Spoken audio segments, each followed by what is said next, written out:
میری طرف سے بہت زیادہ سلام۔ ہم سب کی طرف سے حقیقی ویلکم، عزت اور تعریف کا حقدار ہمارا خداوند یسوع مسیح ہے۔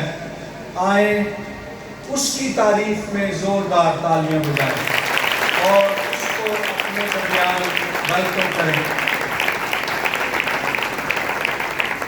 میں بھائی افراہیم کا شکریہ ادا کرنا چاہتا ہوں، جنہوں نے مجھے انجیل کا خادم سمجھتے ہوئے آج آپ کے درمیان کلام سنانے کی دعوت دی۔ بھائی افراہیم کے ساتھ میرا ایک اور تعلق بھی ہے۔ ایک تو میں ایف جی اے سیمنری میں پڑھاتا ہوں، اس کے علاوہ یہ ایم آئی کے میں خدمت کرتے ہیں، اور خداوند نے فضل بخشا ہے کہ میں ایم آئی کے یعنی مسیحی اشاعت خانہ جو ہے ان کا بورڈ ممبر ہوں، اور اس تناظر میں بھی ایم آئی کے میں میری ان سے کئی دفعہ ملاقات ہوئی ہے۔ تو میں خداوند میں اس رفاقت کے لیے اور خدمت میں اس شراکت کے لیے اس کا شکر گزار ہوں۔ میرے بچے آپ کے ساتھ ہی یہ جو پڑوس میں اسکول ہے، برک اسکول، وہاں جاتے ہیں، اور ہم آپ کے پڑوس ہی میں ڈبل ایکس بلاک میں رہتے ہیں۔ تو یہاں آپ کی کلیسیا سے بھی کچھ بہنیں ہیں جو برک اسکول میں کام کرتی ہیں۔ میں چاہتا ہوں کہ ذرا وہ اپنے ہاتھ اوپر کریں وہ بہنیں۔ مجھے کہا 1 2 3 4 5 بہنیں، 6، ان کے لیے بھی تالیاں بجائیں۔ 7 ہیں۔ تو ان میں سے بہن رضیہ تقریباً 2 سالوں سے مجھے کہہ رہی تھی کہ آپ ہمارے چرچ میں آئیں اور خداوند کا کلام سنائیں۔ تو میرے لیے یہ خوشی کی بات ہے کہ آج میں آپ کے درمیان ہوں۔ آئیے میرے ساتھ خداوند کا کلام کھولیں۔ ہم عہد قدیم یعنی پرانے عہد نامے میں سے دیکھیں گے، زبور کی کتاب میں سے زبور نمبر 46، زبور نمبر 46۔ پنجابی میں جب ہم یہ زبور گاتے ہیں، کسی کو معلوم ہے یہ کیا ہے؟ رب ساڈا زور ہے تے نالے ساڈی ہے پناہ، دے مدد و سختیاں وچ جیڑا ساڈا ہے خدا۔ تو اس زبور کو آج ہم اردو میں پڑھیں گے اور پھر سیکھیں گے کہ آج ہمارے لیے اس میں کیا پیغام ہے۔ زبور نمبر 46 کلام مقدس میں یوں لکھا ہے: خدا ہماری پناہ اور قوت ہے، مصیبت میں مستعد مددگار، اس لیے ہم کو کچھ خوف نہیں، خواہ زمین الٹ جائے اور پہاڑ سمندر کی تہ میں ڈال دیے جائیں، خواہ اس کا پانی شور مچائے اور موج زن ہو، اور پہاڑ اس کی طغیانی سے ہل جائیں۔ ایک ایسا دریا ہے جس کی شاخوں سے خدا کے شہر کو یعنی حق تعالیٰ کے مقدس مسکن کو فرحت ہوتی ہے۔ خدا اس میں ہے، اسے کبھی جنبش نہ ہوگی۔ خدا صبح سویرے اس کی قومت کرے گا۔ قومیں جھنجھلائیں، سلطنتوں نے جنبش کھائی، وہ بول اٹھا، زمین پگھل گئی۔ لشکروں کا خداوند ہمارے ساتھ ہے، ہیلیلویا۔ یعقوب کا خدا ہماری پناہ ہے۔ آؤ خداوند کے کاموں کو دیکھو کہ اس نے زمین پر کیا کیا ویرانیاں کی ہیں۔ وہ زمین کی انتہا تک جنگ موقوف کراتا ہے، وہ کمان کو توڑتا اور نیزے کے ٹکڑے کر ڈالتا ہے، وہ رتھوں کو آگ سے جلا دیتا ہے۔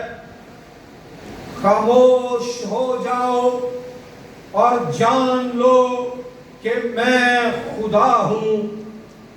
میں قوموں کے درمیان سر بلند ہوں گا، میں ساری زمین پر سر بلند ہوں گا۔ لشکروں کا خداوند ہمارے ساتھ ہے، یعقوب کا خدا ہماری پناہ ہے، آمین۔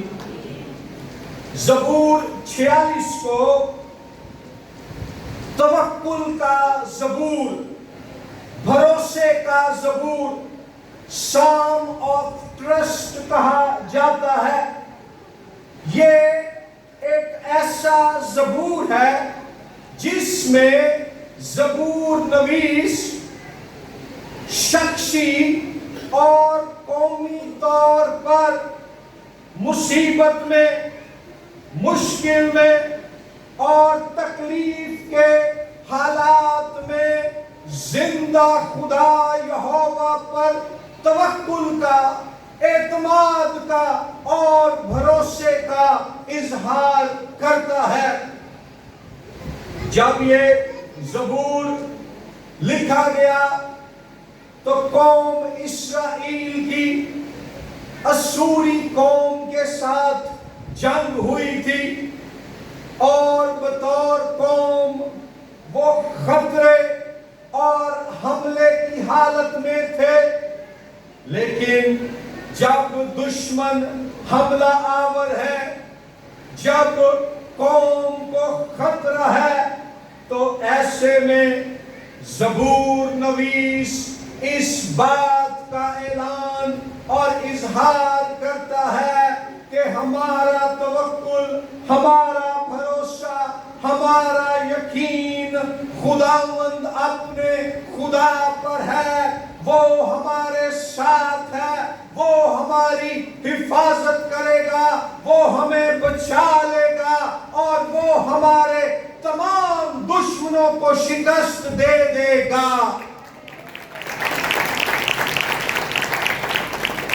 آج بطور مسیحی جب ہم پاکستان میں اپنے حالات پر نظر کریں تو بھائیوں اور بہنوں، شخصی، خاندانی اور اجتماعی طور پر ہمیں بھی مشکلات اور مصیبتوں کا سامنا ہے۔